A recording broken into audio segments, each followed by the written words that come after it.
Salut tout le monde, allez, petite vidéo maintenant pour Tesla. Alors donc, Tesla change l'appellation du modèle S et du modèle X. Donc ils ont enlevé, comme ils ont fait avec la modèle 3, ils ont enlevé l'appellation avec la capacité de batterie dedans. Donc avant c'était modèle S 75D machin truc. Bah, maintenant c'est autonomie de base et long range. Donc voilà, ils ont fait comme la modèle 3, ils ont standardisé ça sans qu'il y ait les capacités de batterie. Je trouve ça un peu bizarre de faire ça. Bon, pour les puristes, ça va les gêner. Après, je pense que pour les gens lambda, voilà, je pense qu'ils s'en foutent, mais bon. Donc, ils en ont profité pour organiser leur prix aussi, du coup. Je crois qu'ils ont fait un tableau automobile propre, on va le voir directement. Donc, la version de base, modèle S 85 000 dollars, base Extended Range 93 000. Donc, ils ont mis l'option autopilote à 5 000 dollars, comme la modèle 3. Il y aura la version performance et performance avec Rudy Cruz avec des tarifs plus de 100 000 euros. Là, on est sur des tarifs délirants. Donc voilà, modèle X aussi 88 000, 96 000, 117 000, option autopilote 5 000. Voilà, même concept que la modèle 3 du coup. Donc, alors concernant les capacités, enfin l'autonomie du coup, la modèle S de base aura 496 km EPA.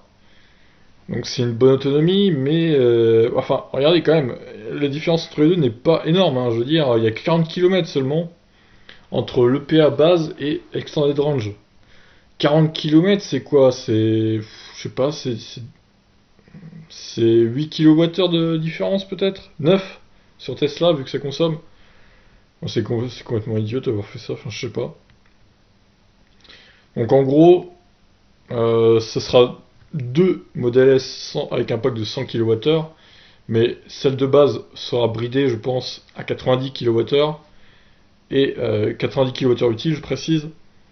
Et bah, la Extended Range, du coup, aura toutes les capacités, c'est-à-dire 98 kWh utiles et 2 de réserve, comme actuellement encore, en fait. Donc voilà, alors à vous de voir si vous voulez payer pour 40 km de plus, si vous voulez payer 8000 dollars. Franchement, ça fait cher les 40 km de plus, hein, avec les superchargeurs et tout, du coup. Voilà. Je pense qu'ils ont fait ça pour avoir une Model S en, on va dire, en 90 kWh de batterie pour moins cher que celle à 100, du coup, pour faire un prix d'appel un peu moins cher. Mais bon, j'aurais les moyens, j'achèterais plutôt celle à 90, du coup, parce que celle à 100, bah, je vais pas claquer 8000 dollars alors qu'il y a le réseau de superchargeurs très performant. Pour 40 km de plus, honnêtement, ça vaut pas le coup. Encore, il y aura eu 100 km de plus, je dis pas. Mais là, 40 km, c'est ridicule, quoi. Il y a aucun intérêt à acheter la longue range, du coup. Choix étonnant, hein, de la part de Tesla, d'avoir fait ça, mais bon. Ils doivent avoir une stratégie en tête. On va lire un peu les commentaires.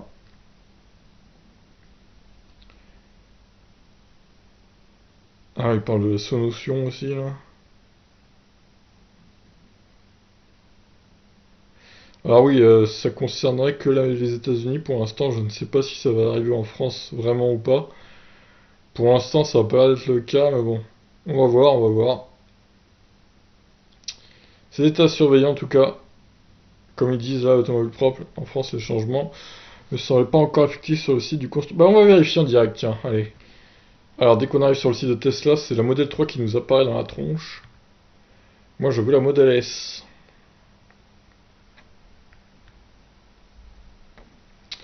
Et je veux, du coup, comment on fait? Config personnalisé, peut-être? Ouais, ça doit être ça, je pense.